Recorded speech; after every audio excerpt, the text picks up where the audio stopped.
नमस्कार साथियों। आज गुवाहाटी के अंदर आपके बीच में हम एक बहुत अहम मुद्दे को लेकर आए हैं।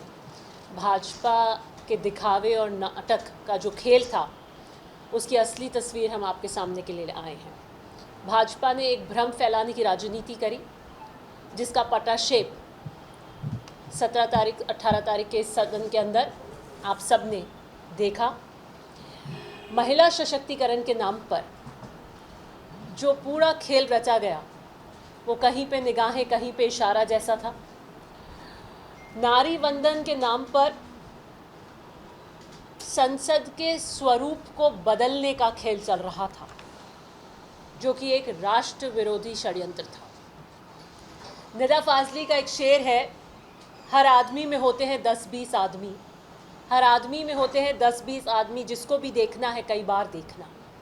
ये बीजेपी पर सटीक बैठता है, क्योंकि उनके किसी भी मंतव्य को अगर आप देखें तो आपको 1000 बार सोचना पड़ता है और देखना पड़ता है कि किस मंशा से लेकर आ रहे हैं। और यही कारण है कि सदन में जब अमित शाह जी बोल रहे थे तो बार बार ये कह रहे थे कि हम पे भरोसा कीजिए, हम पे भरोसा करिए, क्योंकि देश का भरोसा भाजपा से और उनके षड्यंत्र और छल से को देखते हुए उन पे से उठ चुका है।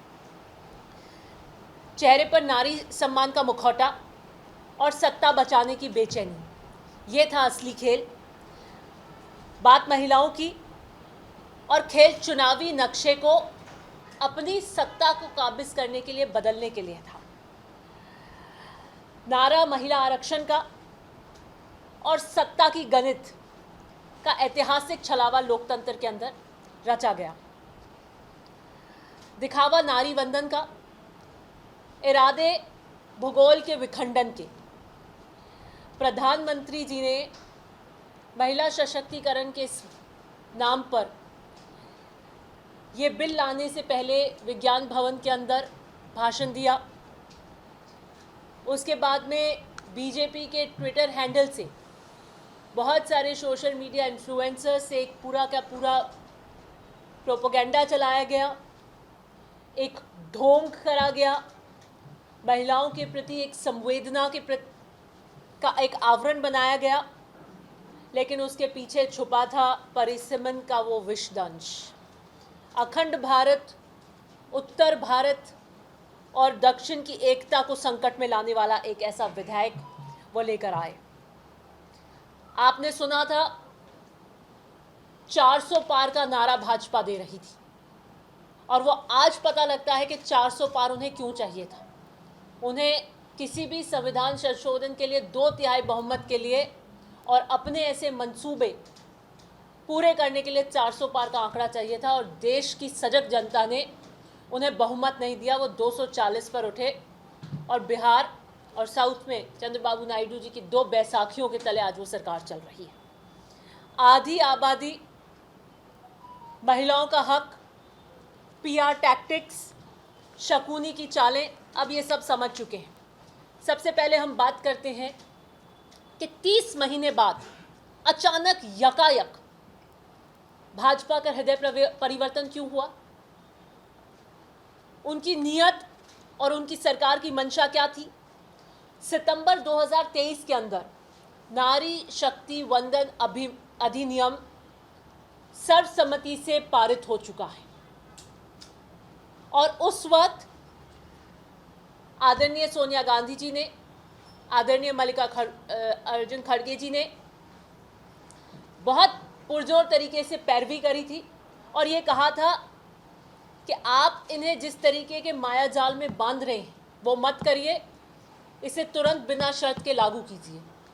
लेकिन भाजपा तब इस बिल को लेकर आई और इसके अंदर शर्तें लगाई गई, और शर्तें थी कि पहले जनगणना होगी, परिसीमन होगा, और उसके बाद 33% आरक्षण लागू होगा। सब ये कह रहे थे कि एक बिल लेकर आ रहे हैं जिसकी कोई टाइमलाइन नहीं है। बिल तो हम ले आए, लेकिन कब लागू होगा ये पता नहीं है।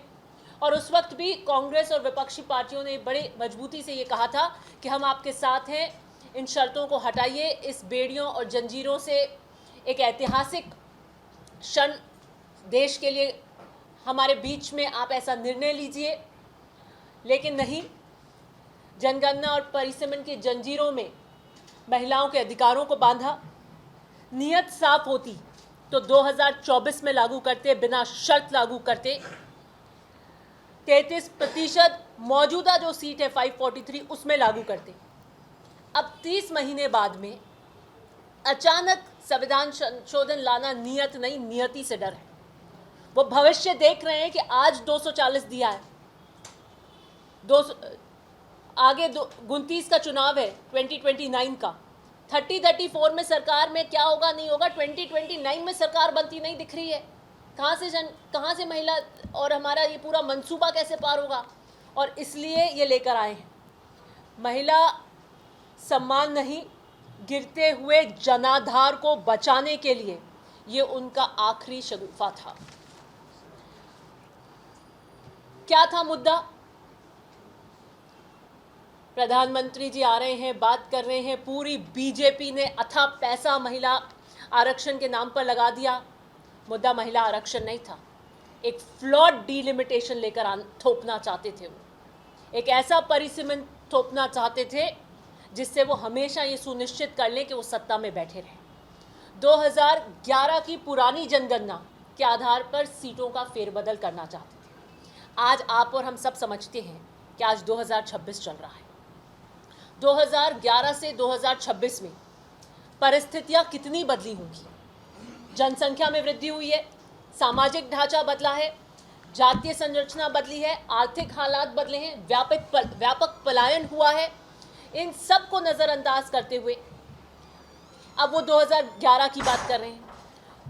पहले ये कहा था कि 2027 के अंदर जनगणना, कास्ट सेंसस सब पूरा हो जाएगा, लेकिन अब रिट्रैक्ट करते 2011 पर जा रहे हैं। इसका मतलब वो 2027 में जो आंकड़े आने वाले हैं, कास्ट सेंसस के जो आंकड़े आएंगे, उससे भाजपा घबरा रही है। जेकोनो खबरों বাবে যোগাযোগ কৰক আমাৰ এই নম্বৰত 9181 307 221।